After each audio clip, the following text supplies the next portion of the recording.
somebody wrote in and said, please, what can I do to stop my 13-year-old boy with autism to stop laughing incessantly, unnecessarily? And people have been writing in and saying it might be yeast, and how do we treat yeast? And that's, I mean, that would be my first guess, but you're the expert.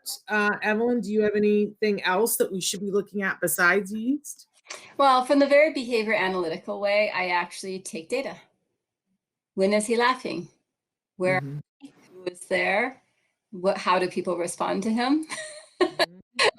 And just over days, every time it happens, you just jot down, where are we? What was he doing? Who was there? What did we say to him?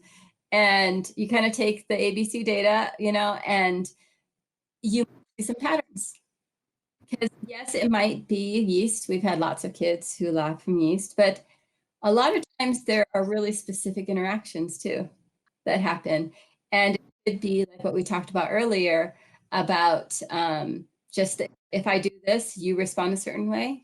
So I'm going to do this more because if I start laughing, you say this to me. And it's amazing how that interaction can turn into a routine, can turn into something that happens a lot, especially for so many of our kids. They do like people, you know, they just don't know how to interact with them. And so if they can create a way such as like, if I laugh, you will say something to me, I'm going to keep laughing because that's how I get you to interact. I don't have to think about words to say. It's not this whole process of how, you know, just of finding those words, or maybe they don't have words to say. And it's very simple, and it's usually pretty pleasant because if you laugh, people aren't going to scold you for it usually.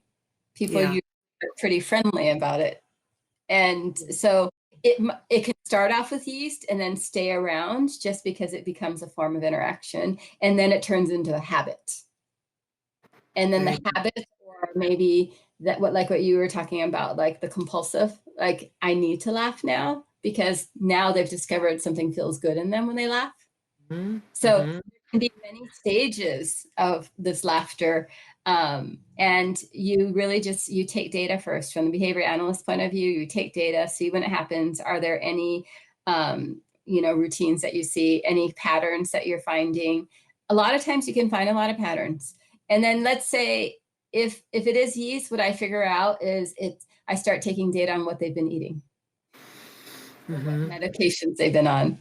Because, you know, like I used to walk into one of my kids who anytime he had sugar, it would set off the yeast, and you could see the little bumps on his face, you know, just tiny little ones, not big. And then they would go away. So parents just never really looked at it. He'd get a little red, and I'd walk in and there'd be flaming. And I just look at the mom and said, has he had grapes today?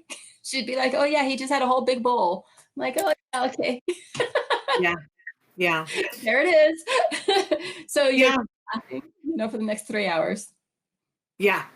And we will see that. I mean, you know, I think it's good to take the ABC data always, which is looking at the behavior, saying what happened right before and what happened right afterwards, because you will start to see patterns, and to include in that what your child has been eating, if you're getting that kind of a reaction. Because some of our kids are sometimes it's yeast and sometimes it's other things, that they're just food reactive to something. Other kids have the opposite reaction where they become mean and angry and have tantrums, but some of our kids, it flips and they laugh hysterically. I used to call my son the drunken elf, that he would act like he'd been drinking and he would laugh.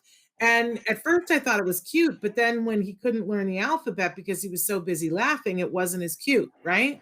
But there's the behavior side of it, and I'm so glad that you brought that up, because somebody brought up that mine laughs too because the mad face mom makes us too darn funny. Even my neurotypical kid does this too.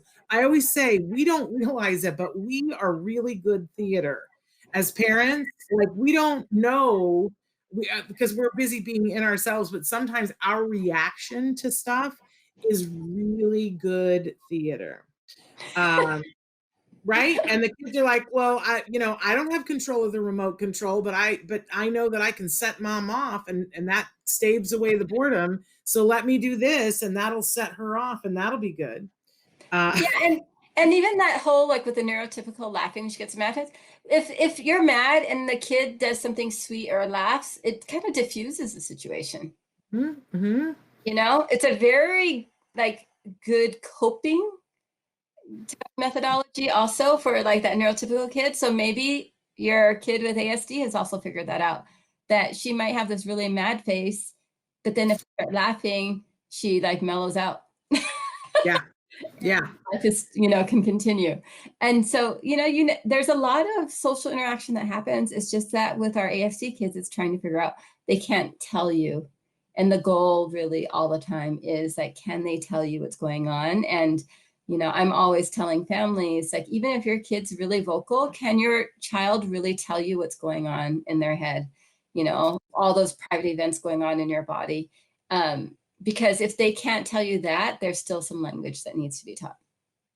And since we brought up diet, somebody said, are there diets available online for us to refer to? And we've done a lot of shows. You can go to our website, autism-live.com, and put diet in and see what comes up. But I got to tell you, the best, most comprehensive place where you're going to find information about diets for autism, including yeast, reducing yeast, go over to tacanow.org. That's TACANOW, TACAnow.org.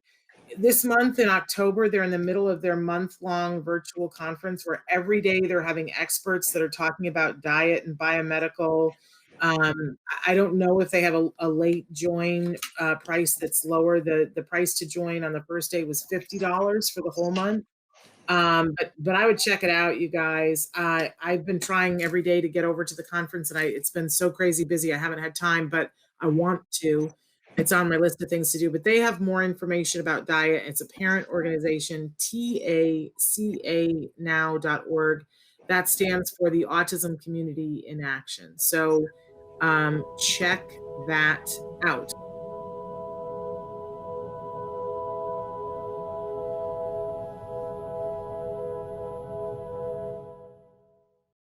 Hey, thanks for watching Autism Live. To subscribe, click here. And if you'd like to check out some more of our videos, click here.